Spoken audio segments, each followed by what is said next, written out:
Magandang araw sa lahat. Masaya akong makasama kayo sa bagong video. Paano natin mabilis makikilala ang kaharap natin? Paano ko malalaman kung ang taong ito ay dumaan sa seryosong pagsasanay, survival man, o hindi? Makikita natin na simple lang ang pagbabagong ito sa kadamitan pero maganda itong palatandaan. Makikita natin ang isang aplikasyon nito sa survival na mula sa akbang na ito na madalas ginagawa ng mga bihasa. Kaya hindi ko na patatagalin pa. Ito ay tungkol lang sa mga sintas ng sapatos. Tingnan ninyong mabuti ang mga sintas at magkakaroon kayo ng magandang palatandaan tungkol sa taong kaharap ninyo.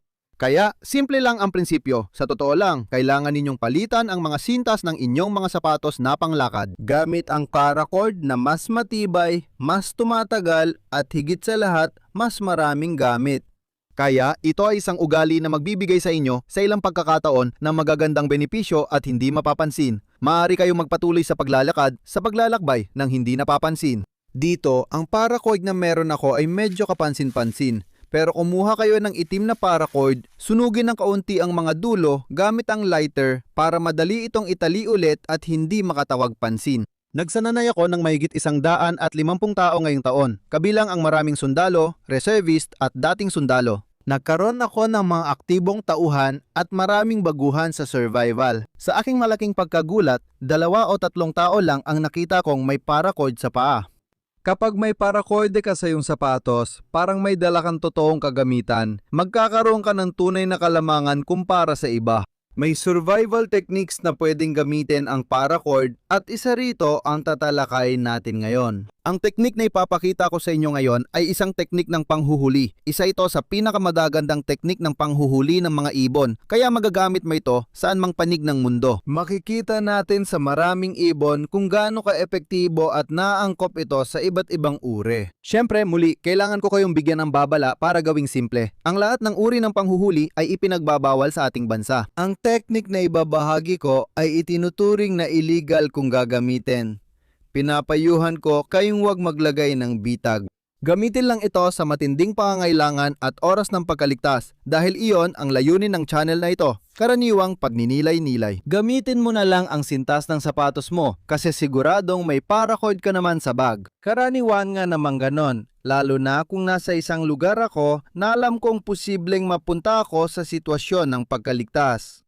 Sa kasamaang palad, hindi pabor ang estadistika sa atin. Ang totoo, karamihan sa mga tao na napupunta sa mga sitwasyon ng pagkaligtas ay kadalasang sobrang hindi handa. Kadalasan ay kung ano lang ang laman ng kanilang mga bulsa ang meron sila. Karaniwan, ang tinatawag nating unang linya ay kapag sinuwerte sila, lighter at kutsilyo lang meron. Dito, malaking tulong ang maayos na unang linya, pati na ang sintas ng sapatos. Bukod pa rito, dapat mong malaman na ito ay isang pagbabago ng kagamitan na napakadiskreto at hindi madaling mapansin. Paracord sa paa ng isang tao? Siyempre, maaari rin nating gawin ang parehong bagay gamit ang isang paracord na pulseras na ituturing din bilang bahagi ng unang linya. Pero ang mga pulseras na ito ay may matinding kahulugan at depende sa kapaligiran, mas mabuting huwag mapansin. Siyempre, meron kayong iba't ibang klase ng sintas na gawa sa Kevlar, aramid o iba pa na mas matibay sa hatak. Pero para sa atin, mas kaunti ang gamit at mas kaunti ang posibilidad na maibibigay. Ngayon, dumako naman tayo sa teknik ng paglalagay ng bitag.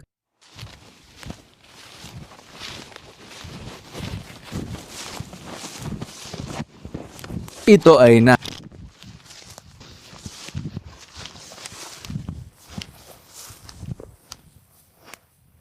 Ngayon, ipapaliwanag ko kung bakit epektibo ang teknik na ito kahit hindi ito kasing impusante ng mga mechanical na bitag na nakikita sa iba. Ang mga sikat na teknik na ito kung saan may trigger gamit ang isang sanga na parang spring at siyang huhuli sa mga ibon o iba pa. Minsan, epektibo minsan ang mga teknik na may mechanical na aksyon. Pero kadalasan mabagal gawin at nangangailangan ng maraming materyales at resources. Kadalasan, kailangan mo ng maraming tali para sa ganitong bitag. Ngayon, ituturo ko ang simpleng teknik ng paglalagay ng bitag sa mga ibon at ipapakita ang basic na paggawa nito. Ang kagandahan nito, basta may paracord ka sa paa, magagamit mo agad ang teknik na ito kahit saan ka man sa mundo.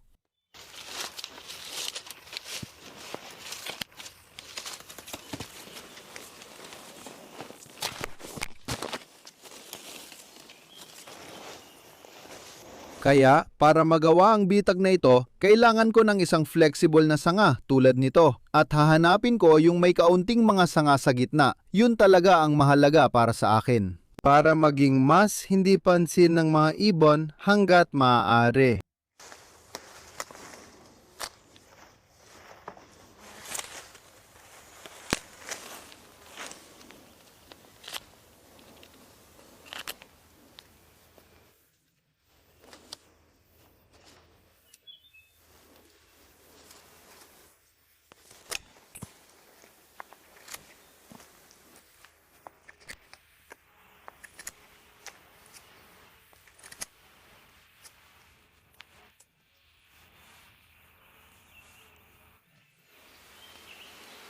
Kaya, sa bawat dulo, mahalagang gumawa ng pahilis na hiwa na ganito at siguraduhin na magkatapat ang dalawang pahilis na hiwa. Layunin natin ngayon ang paggawa ng tungtungan para sa mga ibon. Kadalasan, iniiwasan ng ibon ang paglapag sa lupa at sobrang maingat kapag naroon. Kaya ano ang pinakamababang taas na dinadapuan nila? Kadalasan, ito ay ang taas ng isang tradisyonal na bakod na mga 1.50 metro. Kaya mga 1.50 metro ang taas na dapat nating gawin para sa ating perchwar. Taas kung saan madali silang dadapo, pakiramdam nila ay ligtas sila at maganda rin ang kanilang tanawin. Simula sa oras na maglagay ka ng bitag para sa mga ibon, anuman ang klase nito, kung ilalagay mo ito sa taas, halimbawa sa isang puno, mas malaki ang tsansa mong makahuli.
Na yon ng ating perchwar, tawagin na lang natin itong ganun, ay nakaayos na. Gagamitin natin ang ating paracord.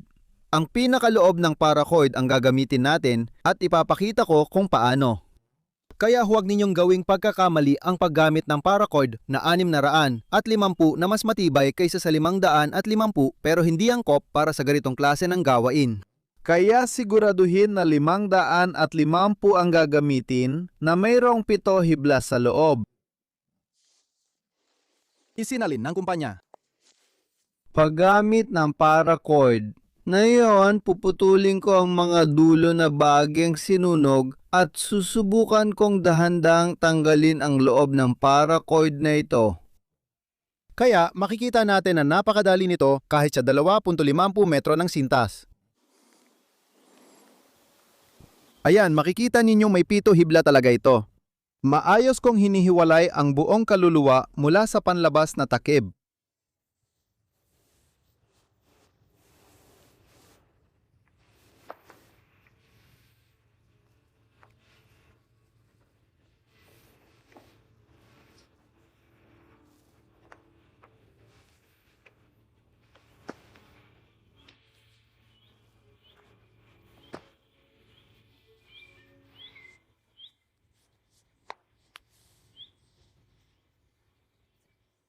Pwede ninyong tanggalin ang isa o dalawa kung gusto ninyo.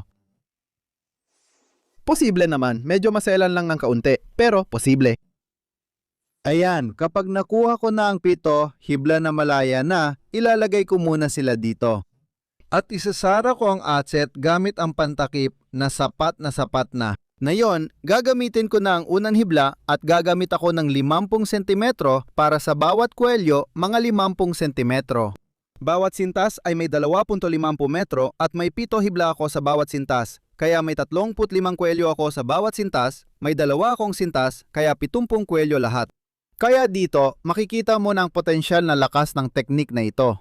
Kaya nating gumawa ng 70 bitag gamit ang maayos na unang linya, pero kung walang paracord, 3 o 4 lang ang magagawa natin. Totoo, halos imposibleng makagawa ng 70 bitag sa isang araw dahil kailangan ng oras, pero pwedeng gamitin ulit ang mga bitag. Kaya kung nasa lugar ka ng ilang araw, pwede mong dagdagan ang bilang ng mga bitag, palawakin ang iyong lugar ng bitag para magkaroon ka ng 70 bitag. Sa huli, hindi ka dapat magkamali. Para sa anumang panghuhuli, mahalaga ang kalidad, pero pati na rin ang dami ng mga bitag ang magpapadami ng iyong mahuhuli. Batas ng malalaking bilang ito sa ganitong panghuhuli. Para magtagumpay, magsimula ka ng minimum 25 bitag. Ang plite ay tradisyonal na bitag at dati, ang mga pook ng panghuli ay may libo-libong plite. Dahil isa itong technique ng coltage, gagawa tayo ng dumadaloy na tubig. Gagamitin ko ang halamang pako para matulungan ako ng kaunti sa proseso. Sige. Kaya umiikot ako ng 3 beses. Santas na ito at pagkatapos ipapadaan ko ang dulo sa ilalim ng 3 ikot. Ayan! Dapat ganito ang itsura ng buhol ninyo.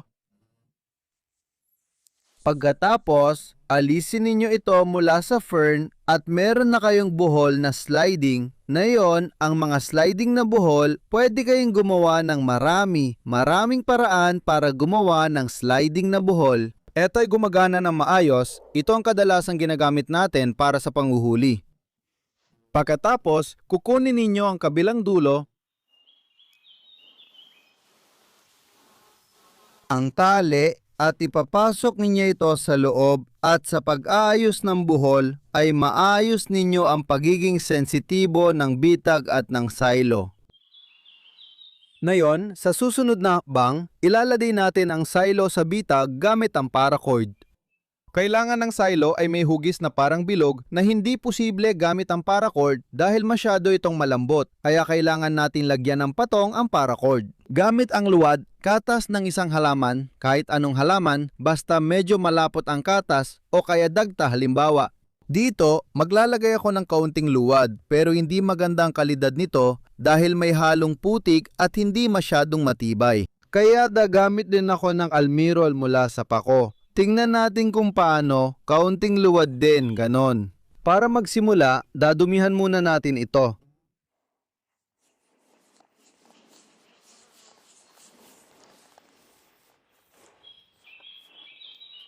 Ayan, mas hindi na ito makakatakot sa mga ibon, pero makikita natin na hindi pa rin ito sapat para mangatili ito. Kaya, magdadagdag ako ng sikat na gawgaw ng pako. Ang pako, matatagpuan ito kahit saan sa buong mundo. Ang paracord din, kaya gagamitin ko ang almirol na ito at ipapahid ko sa paracord ko. Sinasabi na hindi masyadong sensitibo ang mga ibon sa mga amoy. Totoo raw yan, higit kumulang. Pero sa totoo lang, bahagi na talaga ng paligid ang lahat ng mga amoy na yan.